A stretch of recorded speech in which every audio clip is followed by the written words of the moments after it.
Welcome to RGR academy YouTube channel. First time நம்ம சேனலை பார்க்குறீங்கன்னா சப்ஸ்கிரைப் பண்ணுங்க, வீடியோஸை லைக் பண்ணுங்க, ஃப்ரெண்ட்ஸ்க்கு ஷேர் பண்ணுங்க. இன்னைக்கு என்ன வீடியோன்றதை பார்க்கலாமா? நீட் தேர்வில் அதிக மதிப்பெண் பெற்று நீங்களும் டாக்டராக வேண்டுமா? கவலையை விடுங்கள். சென்னை ஆர்ஜிஆர் அகாடமி பல்வேறு மாணவர்களின் டாக்டராகும் கனவை நிறைவேற்றி வருகிறது.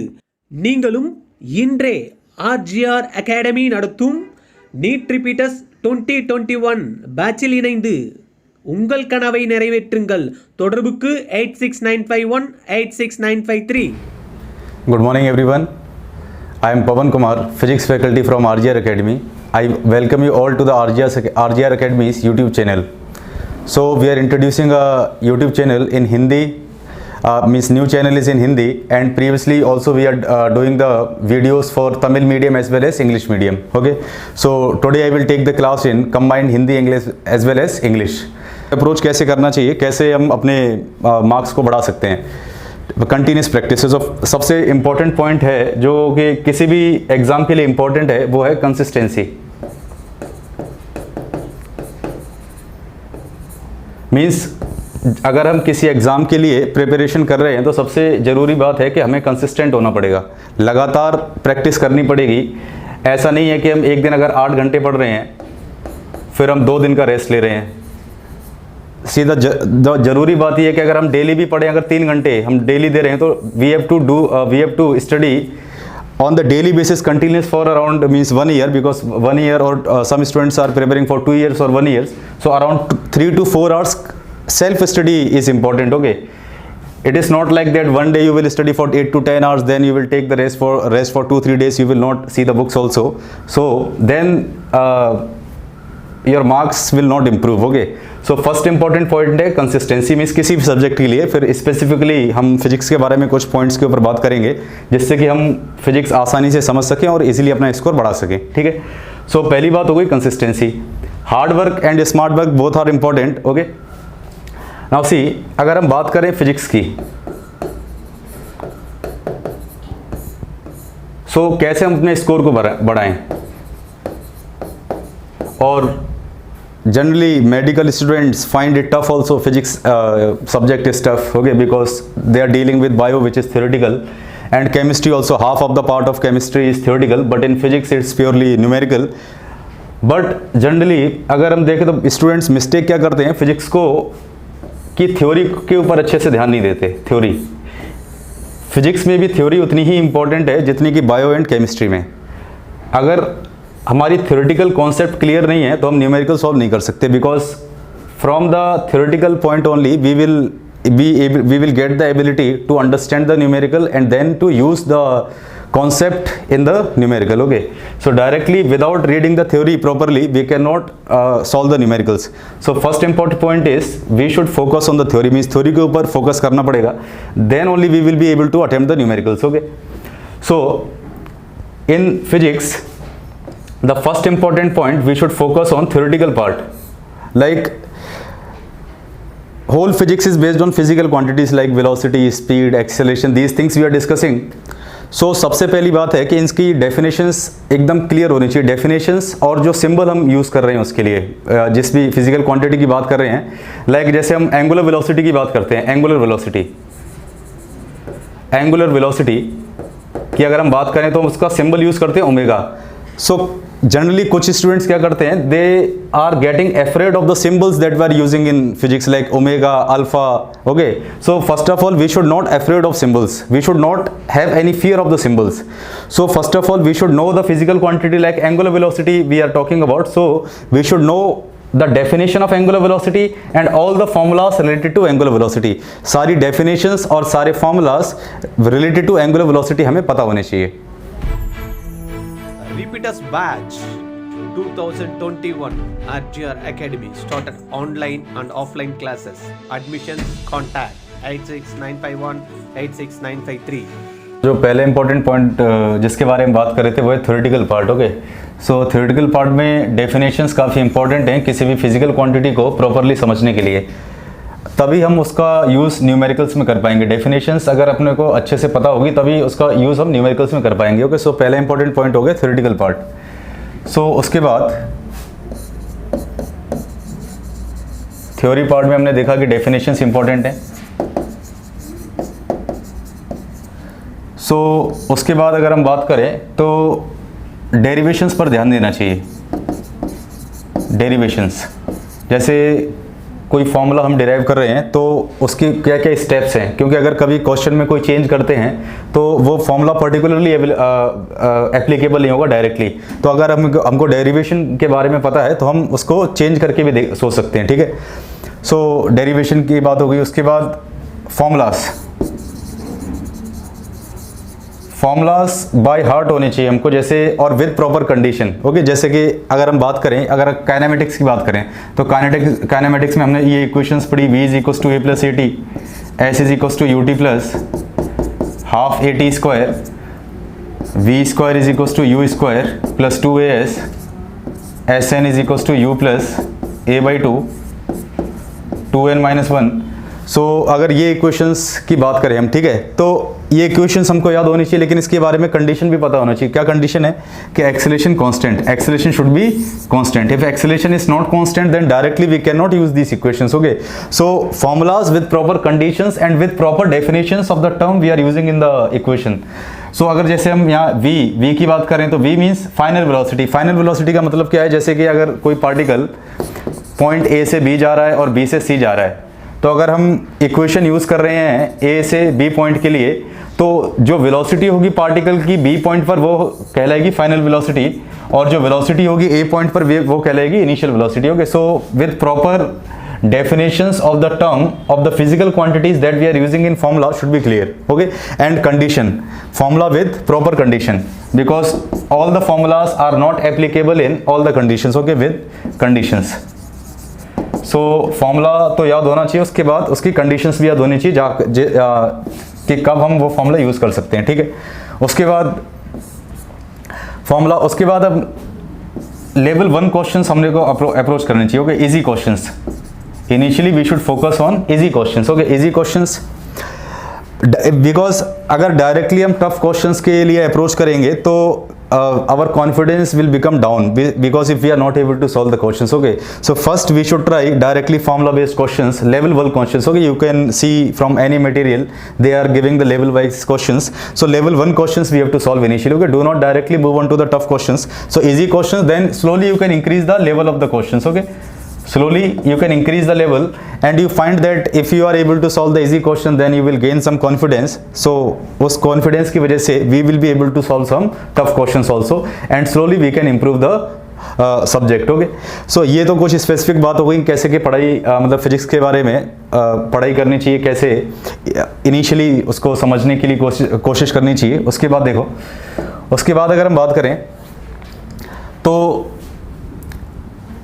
जैसे कि आप कहीं जैसे ऑनलाइन पढ़ाई कर रहे हैं या किसी कोचिंग इंस्टीट्यूट में आपने एडमिशन लिया, वहाँ पे पढ़ाई कर रहे हैं, तो सबसे पहली बात ये है कि कंसिस्टेंटली होमवर्क आपको करना चाहिए। जैसे कि मान लीजिए कि daily subject wise around 30 questions you are getting, so you should try to solve those questions. And in what manner we have to solve? See this, actually we are preparing to write down one exam, okay, and that exam consists of 45 questions.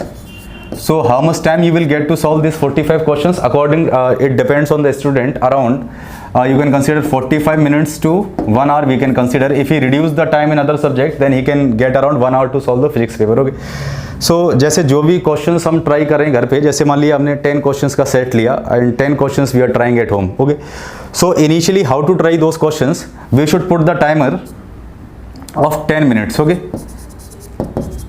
And 10 minutes, उन 10 minutes में वो 10 questions we should try to attempt. Like we should be selective in those questions, like while first read the question, and if you can realize that these type of questions already we have solved, then try to attempt that one. Otherwise you can leave that question. If you don't know anything about that question, okay, then you can leave that question and you should move on to the next question, because same strategy हमें follow करनी पड़ती है examination hall में. जैसे कि examination hall में 45 questions रहेंगे question paper में. So we should be selective.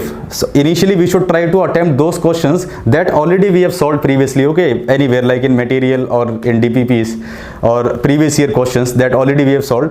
So we should be selective towards the attempting the questions. Okay, we should not start from the first question and we are going toward the last question directly. Like first question we are solving, we are not getting answer, then again we are solving. Okay, we should not waste time on a particular question. Okay, so from the limited knowledge also we can score good marks. Okay, from the limited knowledge also we can score the good marks if the proper strategy we have.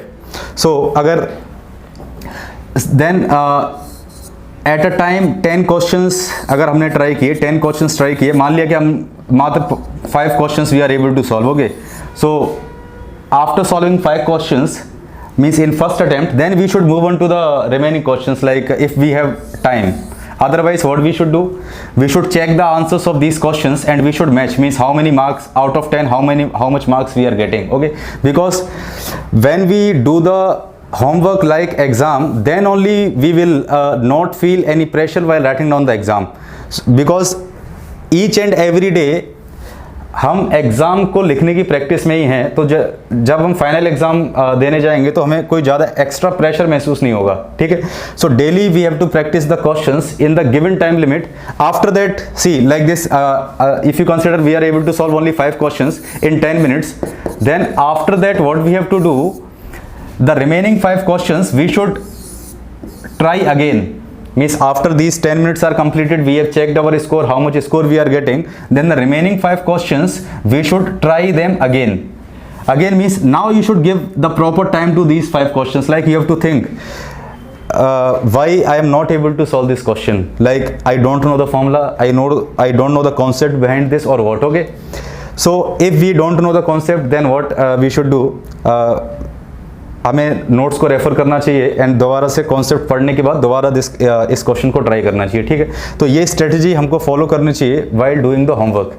Then only slowly our score will improve. Okay, initially actually improvement जो process है काफ़ी slow process होता है. अगर हम बात करें improvement की, improvement it is a slow process. Means it is not, ऐसा नहीं होगा कि जैसे आज हम पढ़ाई कर रहे हैं 8-10 घंटे तो कल से ही हम फिजिक्स में मास्टर हो जाएं, ऐसा तो नहीं हो सकता. तो क्या है कि अगर हम कंसिस्टेंटली डेली प्रैक्टिस कर रहे हैं 30 to 40 questions, means at least like we are writing down around 45 questions in exam.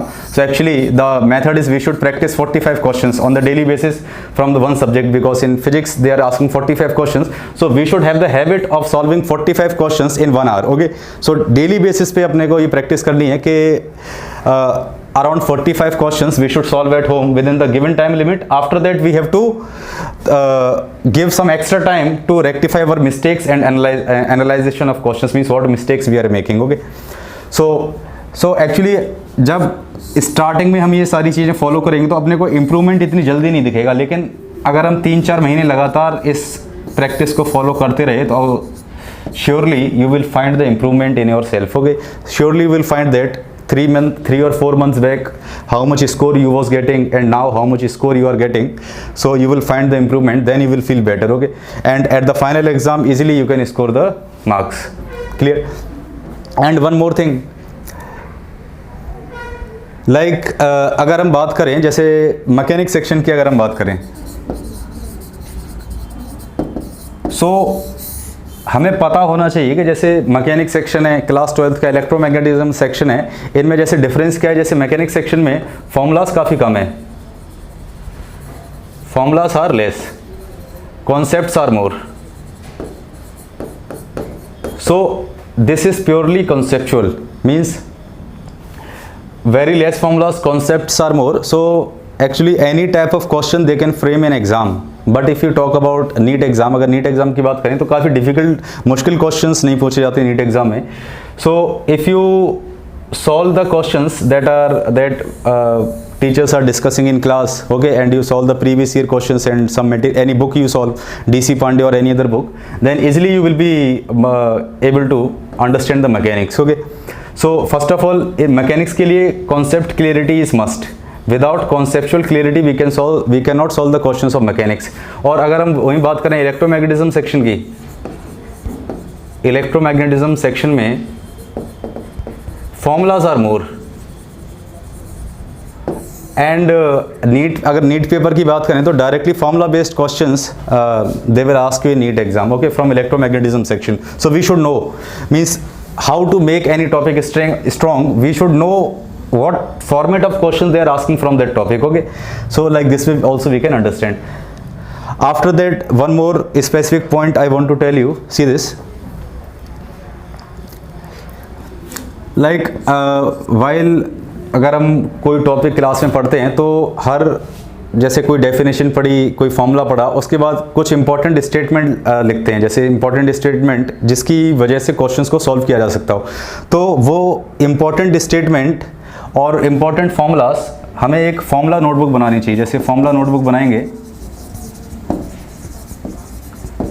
Formula notebook अगर आप बनाते हैं तो उसका फ़ायदा ये है कि आप चीज़ों को ईजिली रिकॉल कर पाएंगे एग्जामिनेशन हॉल में. जैसे क्लास नोट्स में आपने क्वेश्चंस भी लिखे, सॉल्यूशन लिखा, some and more theory you have written. So you have to make a separate formula notebook buy and try to carry that notebook with you such that whenever you required you can revise the formulas and important concept. Clear? So this is the use of formula notebook by which you can easily recall the concepts. Means if you revise one thing again and again, then only we will be able to recall that thing in examination hall. Okay, so formula notebook हमें बनानी चाहिए और daily basis पे उसका revision करना चाहिए. So revision is must. Means if any current topic is going on in the class, कोई current topic class में चल रही है तो उसके साथ साथ हमें पुराने टॉपिक्स को भी, प्रीवियस टॉपिक्स को भी रिवाइज करना काफ़ी ज़रूरी है. तभी हम मतलब कि पुरानी टॉपिक से रिलेटेड भी क्वेश्चंस को सॉल्व कर पाएंगे. और फिजिक्स की जहाँ तक बात करें, काफ़ी चैप्टर्स रिलेटेड हैं, तो अगर हमारा पुराना कॉन्सेप्ट क्लियर है तो easily we can understand the current topics और new topics. Clear? So this was the overview how we can improve the physics by a proper method. So proper strategy we have to follow, then slowly we can see the improvement in ourselves. Okay, so I hope that you will try to follow these points that I am telling you. So we will meet in the next class and we will start one topic in the next class. நம்ம சேனலுக்கு இது வரைக்கும் நீங்கள் subscribe பண்ணலன்னா இமீடியட்டாக subscribe பண்ணுங்கள். நம்ம videos பிடிச்சிருந்தா லைக் பண்ணுங்கள், உங்கள் ஃப்ரெண்ட்ஸுக்கு ஷேர் பண்ணுங்கள்.